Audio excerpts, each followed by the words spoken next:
സൈറ്റിൽ മലയാളി സന്നദ്ധ പ്രവർത്തകർ വലിയ സമ്മർദ്ദം പോലീസിന് മേലെ ഉണ്ടാക്കി എല്ലാവരും ഉൾപ്പെടുത്തണമെന്ന് പറഞ്ഞിട്ട് എന്നിട്ട് ആകെ 28 പേര് അത് ഇൻക്ലൂഡിംഗ് ഫാമിലി. കാരണം എനിക്ക് തോന്നിയിട്ടുള്ള വണ്ടി നിയന്ത്രിക്കാനൊക്കെ ഉണ്ടെന്ന് ഈ സഹോദരങ്ങൾ തന്നെയാണ്. കാരണം അത് വീഡിയോ തന്നെ മനസ്സിലാവും. SP പറയുന്നത് ആരെങ്കിലും മിസ്സായാൽ അതിനും കൂടി ഞങ്ങൾ ഉത്തരം പറയേണ്ടതെന്നാണ്.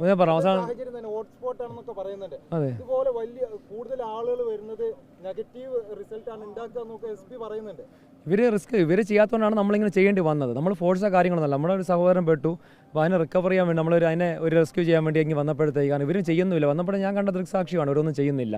ഇവർ ചെയ്യാത്തതുകൊണ്ട് നമുക്ക് ഇത്ര ദൂരം വരേണ്ടി വന്നത്. അല്ലെങ്കിൽ ഈ ഇവിടെ നിന്ന് അക്കോമഡേഷൻ ഫുഡും എല്ലാം നമ്മുടെ ചിലവായിട്ട് നമ്മൾ ഇങ്ങനെ പോകുമല്ലോ. ഈ ജോലിയും കളഞ്ഞിട്ട് പോകുന്ന എല്ലാം സാധാരണ കൂലിപ്പണിക്കാരാണ് ഇവിടെ. സാധാരണ ആൾക്കാരാണ്, സാധാരണ ജനങ്ങളാണ്. അല്ലെങ്കിൽ IPS IAS എടുത്തവരോ അല്ലെങ്കിലൊന്നുമല്ല. നമ്മുടെ സാധാരണ നമ്മൾ അവർക്ക് കഴിവില്ലാഞ്ഞിട്ട് നമ്മൾ എത്തിയതാണ്.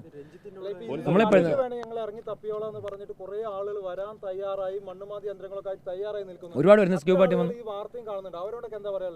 എനിക്കെന്താ എല്ലാവരും ഈ ഐഡിയോളജി ഉണ്ടെങ്കിൽ എന്തെങ്കിലും മോർദാണ് നമ്മളിപ്പോൾ ചെയ്തുകൊണ്ടിരിക്കുന്നത്. എനിക്ക് എന്തെങ്കിലും ഒരു ഐഡിയ എസ്റ്റാബ്ലിഷ് ഇല്ല ഒരു ചെറിയൊരു ഇഷ്യൂ ഉണ്ട്. അത് പിന്നെ ഒരു ഇഷ്യൂൻ്റെ വേറെ ഉള്ളൂ. അതുകൊണ്ടായി പിന്നെ MLA ഓർഡർ ഇട്ട് ഒരു കാരണവശാലും അദ്ദേഹത്തോട് വേറെ കളി മാറുമെന്ന് പറഞ്ഞു. SP ഓർഡർ ഇട്ട്.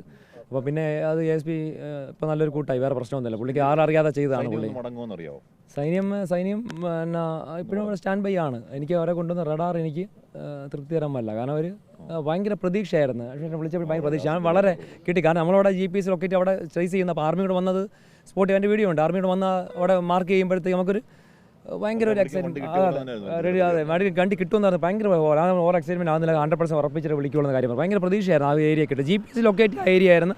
ആർമി ചെയ്ത റഡാർ അവിടെ ഏരിയ ആണ്. പിന്നെ ഈ അയൺ ഓവർ കിട്ടുന്ന കാര്യം പിന്നെ എന്ത് റഡാറാണെന്ന് എനിക്ക് മനസ്സിലാവുന്നില്ല. അത്രയും ഇന്ത്യക്ക് ഇത്രയും സംവിധാനം ഉള്ളൂ. ഒരു പൗരന് സാധാരണ ഇത്ര ഒരു വിലയുള്ളൂ.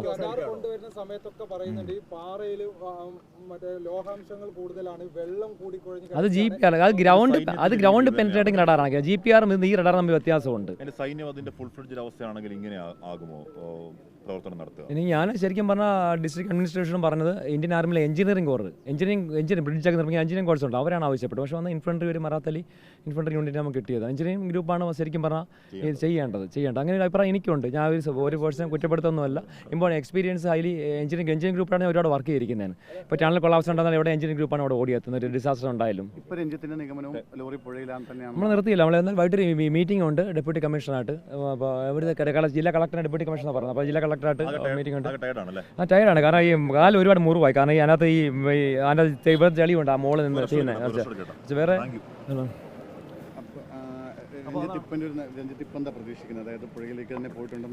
ഇല്ലില്ല. പുഴയിലേക്ക് ഉണ്ടെങ്കിൽ എല്ലാവരും പറഞ്ഞ ഈ രണ്ട് ദിവസം മൊബൈൽ റിങ് ചെയ്യത്തില്ല, റിങ് ഔട്ട് ചെയ്യത്തില്ല. മാത്രമേ പുഴയുണ്ടെങ്കിൽ എന്തെങ്കിലും ഈ ഫൈൻഡ് ഔട്ട് ചെയ്യണ്ടേ പ്ലീസ്.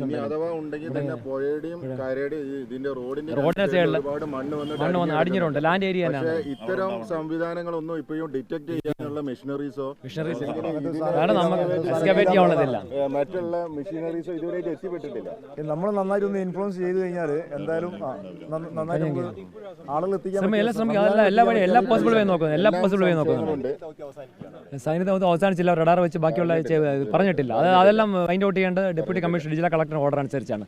നമ്മൾ എല്ലാ ഐഡിയകളും സൈന്യമായിട്ട് ചർച്ച ചെയ്യുന്നുണ്ട്. NDRFന്റെ കമാൻഡ് ചർച്ച ചെയ്യുന്നുണ്ട്. എല്ലാവിധ പോസിബിൾ വേസ് ഒക്കെ. ലാൻഡ് എന്ന് പറഞ്ഞത് ഈ ഇടത് സൈഡിലെ ലാൻഡ് മാത്രമേ കഴിഞ്ഞുള്ളൂ. ഇപ്പുറത്തെ ഡെബ്രിസ് അതുപോലെ കിടക്കുകയാണ്. ഇത് ഹ്യൂജ് ഡെബ്രിസ് കിടക്കുന്ന ഇപ്പുറത്തെ വശമാണ്. നമ്മൾ പോസിബിൾ ആയിട്ടുള്ള ഈ ലാൻഡ് ഡെബ്രിസ് മാറ്റുന്ന ഇതാണ്. കാരണം വണ്ടി പാർക്കിംഗ് GPRന്റെ ആദ്യം വന്ന ലൊക്കേഷൻ എല്ലാം വെച്ചിട്ടാണ് കളക്ടറോട് അനുമതി വാങ്ങിച്ചത്. കാരണം നമ്മുടെ each and every doubt clear out ചെയ്യണം. നമുക്ക് മനസ്സിന് തൃപ്തി വരുന്ന നമുക്ക് പോകേണ്ടി വരാം. അല്ല വെറുതെ എന്തെങ്കിലും മണ്ണ് അങ്ങോട്ട് കാര്യമില്ല. നമുക്കൊരു ലാൻഡ് പെർഫെക്റ്റ് ആയിട്ട് ഒരു പിക്ചർ ക്ലിയർ ആണെങ്കിൽ ഡൗട്ട് ക്ലിയർ ആകത്തുള്ളൂ.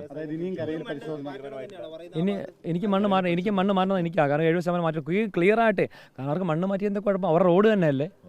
റോഡിന് എൻ്റെ വരെ നമുക്ക് മാറണമെന്ന് പറഞ്ഞോളൂ. വേറെ ഫോറസ്റ്റ് ലാൻഡ് അങ്ങനെ ഫോറസ്റ്റ് ലാൻഡ് ഇടിക്കുകയോ ഗവൺമെൻറ് ഓഫീസുകൾ ഇടിക്കുകയോ ചെയ്യുന്നില്ല. അവർ റോഡ് ഇടിഞ്ഞാൽ റോഡിലെ മണ്ണ് മാറ്റി നമ്മൾ മാറ്റണമെന്നാണ് പറഞ്ഞോളൂ. എടുക്കാം. പിന്നെ നമ്മൾ നാളെ തൊട്ട് നാളെ എന്തായാലും പോകുന്നില്ല.